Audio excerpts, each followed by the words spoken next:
Empecemos por la primera parte, la ética. La filosofía de Spinoza se propone conseguir que las personas vivamos una vida digna y feliz. ¿Cuál es el camino? Conocer y aceptar racionalmente la verdad del universo.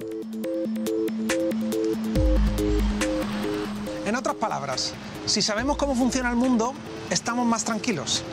¿Os suena estoicismo? Pues tenéis razón. Es mucho más raro eso de demostrada geométricamente. Para Spinoza, como antes para Descartes, la única forma de conocimiento cierto es el que parte de unos primeros principios evidentes y luego procede por deducción lógica, como en las matemáticas, porque Spinoza, como Descartes, es un racionalista. Hemos hablado del libro de Spinoza, Ética demostrada según el orden geométrico. ¿Me ayuda a descifrar el título? La idea es utilizar un método que sea absolutamente riguroso. Entonces, el método que en ese momento, en el siglo XVII, se consideraba tal, era el que había, digamos, inaugurado Euclides en su geometría. Entonces, more geométrico quiere decir partir de unos axiomas, unos postulados, unas definiciones y empezar a deducir de la manera más clara y directa posible otros contenidos. ¿Qué tiene que ver la ética con la geometría? Pues tiene que ver mucho, aunque parezca lo contrario, porque, como acabo de decir, se trata de que haya rigor, haya una demostración convincente. Por otra parte, la geometría y, en general, la matematización permitía limpiar a las ideas y a los conceptos de otros problemas, de otras adherencias morales, ideológicas, religiosas. Lo que hacen estos autores que están inaugurando la ciencia moderna en el siglo XVI, XVII, que están generando una nueva cosmovisión, lo que hacen es utilizar este método ceñido a aquello que se puede ver con claridad y precisión. Lo bueno del racionalismo es que uno siempre sabe por dónde empezar. Hay que buscar un primer principio, el punto de partida que nos permita deducir todo lo demás. Imaginemos que esto es el primer principio, una sustancia de la que surge todo. ¿Qué condiciones tiene? Debe ser causa de sí mismo, no puede haber sido causado por otra cosa. Y su existencia no depende de algo distinto a él, ni tenemos que recurrir a otra idea para concebirlo. Este es el punto de partida. La sustancia es aquello que existe y se concibe por sí misma, que no depende de nada más en ningún sentido. Spinoza utiliza argumentos muy parecidos a los de Parménides para demostrar que esa sustancia, así definida, es necesariamente única e infinita. Es, en definitiva, el conjunto de lo real. Toda la realidad es un único ser.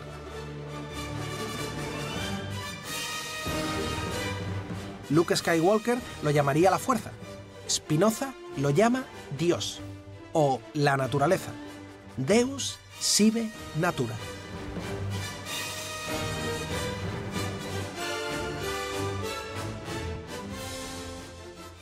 Se trata de una concepción del ser muy próxima al arjé de los presocráticos. Toda la realidad, en el fondo, es una única sustancia, como si fuera algo que todo lo llena y nada hay fuera de ella. No ha sido creada ni su existencia depende de nada distinto a ella. Es a la vez todo lo que existe y la causa universal e inmanente de todo lo que existe. Esa sustancia puede adoptar diferentes formas. Ser una montaña, un perro, un árbol o un ser humano. Son como pliegues del ser. Los objetos particulares, pues, no son sustancias, entes, sino simples modos de una única naturaleza. Pero lo importante es que todo está en Dios, o en la naturaleza, y por lo tanto, todos los fenómenos son el resultado necesario de las leyes y causas naturales, incluyéndonos a nosotros, los humanos, y a nuestras decisiones. Para resumir la filosofía de Spinoza, se suele utilizar la expresión Deus sive natura. ¿Qué significa? Significa que no estamos hablando del Dios monoteísta de las religiones, estamos hablando de una divinidad no personal, una divinidad que se identifica con todo cuanto existe. Entonces, la naturaleza para Spinoza es lo absoluto, el conjunto de lo real. Voy a decirle unas etiquetas que suelen aplicarse a Spinoza y usted me dice qué significan y si cree que son del todo correctas, ¿vale? De acuerdo. Monista. Es aplicable en el sentido de que solo existe una realidad integrada, por así decirlo, ese conjunto absoluto de lo real, pero en Spinoza ocurre algo particular y es que lo divino es indeterminable, porque los humanos solo conocemos dos de sus dimensiones, la extensión y el pensamiento, es decir, lo que podríamos traducir más o menos como lo corpóreo y lo inteligible. Es decir, el mundo de los cuerpos y el mundo de las ideas, que son dos dimensiones de una misma realidad. Entonces, nos dejamos fuera infinitas dimensiones, lo que él llama atributos, de manera que tampoco podemos cerrar, delimitar esa realidad. Panteísta. Ocurre casi lo mismo. El panteísmo es un término que se inventa a principios del siglo, se acuña a principios del siglo XVIII, John Toland en 1704, 1705. De manera que es un concepto que no existe mientras Spinoza está vivo y que nunca utiliza él, obviamente, ¿no? Entonces hay que tener cuidado porque si no precisamos, y este es uno de los tópicos mayores en relación a Spinoza, decir que es un panteísta, bueno, pues somos inexactos, porque él no utiliza ese término, en su época no existe, ya digo. De manera que hay panteísmo en el sentido en que todo es expresión de esa divinidad impersonal, de ese absoluto no teológico, no trascendente. Sí, bajo ese punto de vista, todo es panteos, ¿no? Todo es expresión divina, pero no tiene un carácter religioso, por así decir, ni porque critique el monoteísmo, ni porque instaure una nueva religiosidad. Determinista. Otro tópico. Hay determinismo, sin duda, en el sentido de que todo obedece a causas. Pero es importante matizar esto, porque decir que algo se explica causalmente es decir que algo es real. Si tú pretendes que algo no, o sea, que algo esté indeterminado, algo finito me refiero, no la divinidad como tal. Si tú pretendes que algo finito esté indeterminado, lo que estás diciendo es que esa realidad no existe como tal, porque todos formamos parte de un entramado, de un tejido de causas y efectos. Todos los seres finitos, humanos y no humanos me refiero. Entonces, hay determinación ontológica porque todos nos producimos, interactuamos de múltiples maneras. Los humanos con rasgos específicos, una piedra, un árbol o el tigre de Bengala con otro tipo de rasgos, ¿no? y de características. Entonces hay determinación ontológica, bajo este punto de vista, determinación física, vamos a decir así, pero no necesariamente esto significa que haya determinismo moral, porque cuando hablamos en términos morales entramos en otra esfera. Y finalmente, ateo. Sí, es ateo en relación a las religiones monoteístas, a las religiones conocidas, pero no es materialista en el sentido burdo, porque este es otro tópico. Si eres ateo o introduces, digamos, una heterodoxia filosófica, parece que estás enfrentándote a... Él dice literalmente en alguna de sus cartas que él no concibe la naturaleza como pura materia bruta y grosera. No. Justamente porque, como decíamos antes, intenta superar todos los dualismos, no se puede decir ni que sea materialista ni idealista.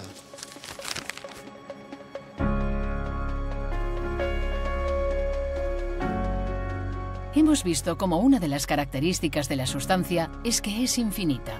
En consecuencia, esa sustancia infinita también tiene infinitas esencias, que Spinoza llama atributos. Imaginémoslos como las infinitas dimensiones o maneras de describir una misma realidad. Pensad, por ejemplo, en una melodía. Podemos analizarla como un simple fenómeno físico y registrar las longitudes y la frecuencia de las ondas sonoras. O analizarla como un fenómeno artístico, atendiendo a criterios estéticos y a las emociones que despierta. La realidad es siempre la misma, pero la describimos desde dos dimensiones distintas e independientes. Y las dos son correctas, no hay una buena y otra mala.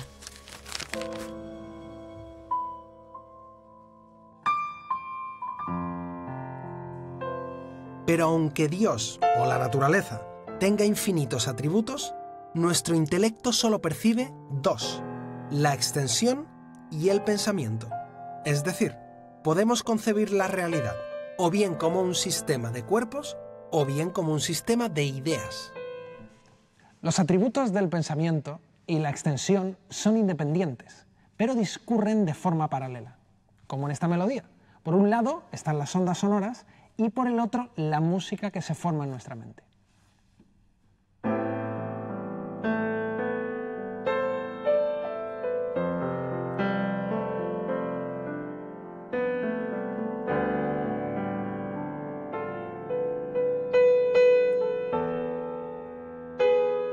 A cada modo de la extensión, a cada objeto, le corresponde un modo del pensamiento, una idea. Como a cada vibración del aire le corresponde un sonido. Y la necesidad lógica, la deducción, se corresponde con la necesidad física, la causalidad.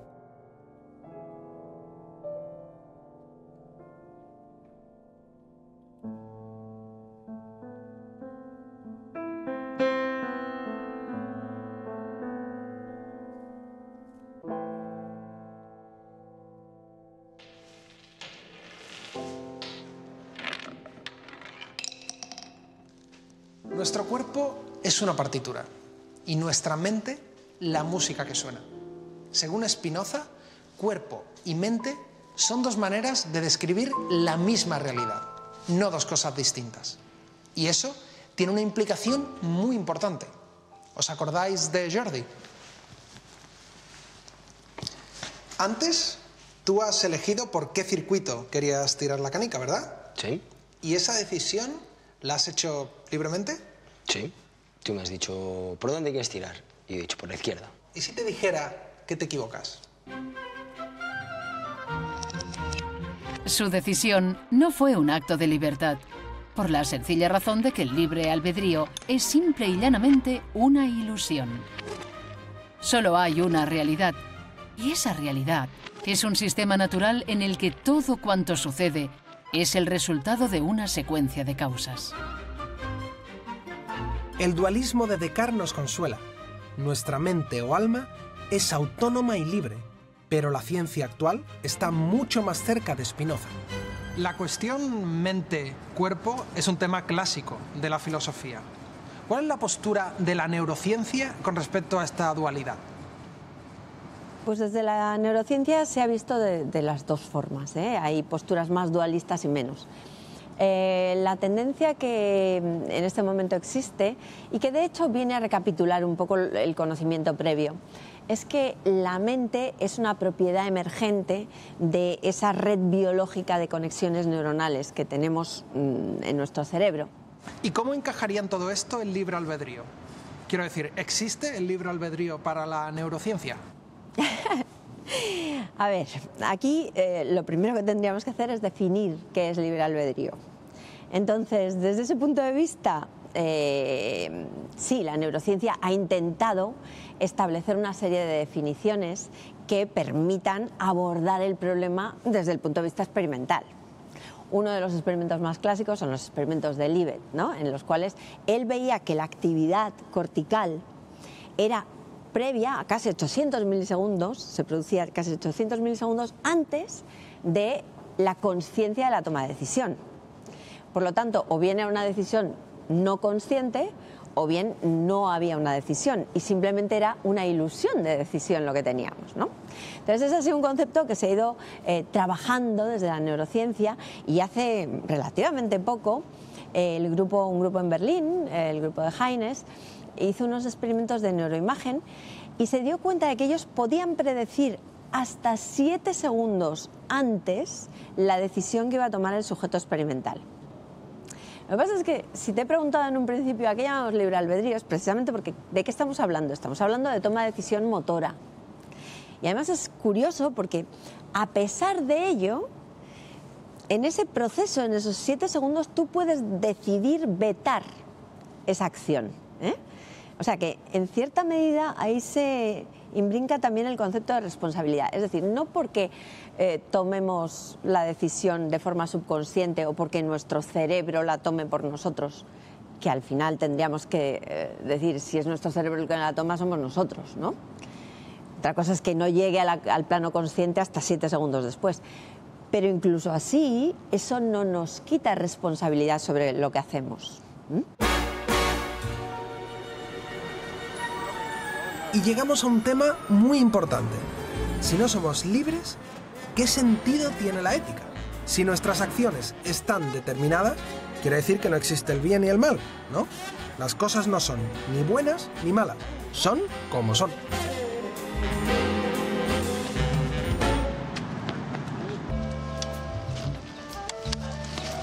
Pero aún así, Spinoza nos dice que podemos disfrutar de una vida más libre. Vale, vamos a hablar con alguien que sabe más de ética que yo. Si todo está determinado, ¿qué sentido tiene hablar de ética? Si planteamos la cuestión de una manera binaria, que es lo que tendemos a hacer, en términos de todo o nada, parece que es incompatible. Si hay necesidad, no hay libertad y viceversa, ¿no? Pero es que en Spinoza ocurre algo muy importante que desbarata este planteamiento simplificador, porque justamente la necesidad en él significa aquello que nos hace ser lo que somos. Es decir, él utiliza un término, libera necessitas, libre necesidad. ¿Qué significa? Significa que somos libres cuando hacemos valer nuestra propia necesidad como individuos. Es decir, cuando hacemos que nuestra naturaleza se exprese de la mejor forma posible, de manera que, aunque siempre vamos a sufrir coacciones externas, tengamos la inteligencia suficiente, la lucidez suficiente, como para dirigir, al menos en lo básico, el rumbo de nuestra vida. Y ese es el papel que juega la razón. Y por último, porque esto es importante, nosotros no estamos fuera del mundo, nosotros estamos dentro de la realidad como cualquier otro individuo, ¿no? Entonces, de lo que se trata es de que nos convirtamos en causas, es decir, que dejemos de ser efectos que sufren las acciones externas, del tipo que sean, sino que nosotros mismos seamos eficientes, es decir, generemos una fuerza suficiente para modificar el entorno. En ese sentido ya no eres pasivo, como él dice, sino que eres activo. Y ser virtuoso en términos éticos consiste justamente en esto.